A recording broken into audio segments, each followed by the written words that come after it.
ঢেঁড়স ভাজি কিন্তু দুপুরের গরম ভাতের সাথে সেই স্বাদ লাগে। এভাবে যদি অল্প সময়ে ঢেঁড়স ভাজি করতে পারেন এবং সবুজ সবুজ রাখতে পারেন, ঢেঁড়স ভাজিটা খুব ভালো লাগে। আসসালামু আলাইকুম এভরিওয়ান, সবাই কেমন আছেন? আশা করি ভালো আছেন। তো প্রথমেই আমি এই ঢেঁড়সগুলোকে পরিষ্কার করে ধুয়ে নিলাম। এবার সুন্দর করে কেটে নেব। এই তো ঢেঁড়সগুলো কেটে নিলাম এবং ঢেঁড়সের সাথে ভাজি করার জন্য পেঁয়াজ কাঁচা ঝাল কেটে নিলাম।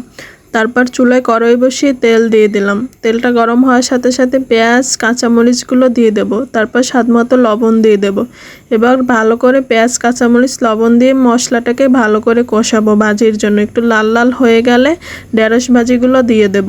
এখানে চাইলে ভাজির সাথে হলুদ এবং চিংড়ি মাছ দিয়েও ভাজি করা যেত, কিন্তু আমি চিংড়ি মাছ হলুদ এগুলো কিছুই দেব না। আমি একটু সবুজ সবুজ করে ভাজি করব, এই জন্য হলুদ ব্যবহার করব না। তারপর ভালো করে কষিয়ে 5 মিনিটের মতো ঢাকনা দিয়ে দেবো একবার। ঢাকনা উঠানোর পর 5 মিনিট পর আর কোনো ঢাকনা দেব না, তাহলে লোথ হয়ে যাবে। আর আপনারা সবসময় একবারই ঢাকনা ব্যবহার করবেন, তাহলে কিন্তু আর এইটা ঝরঝরা হবে।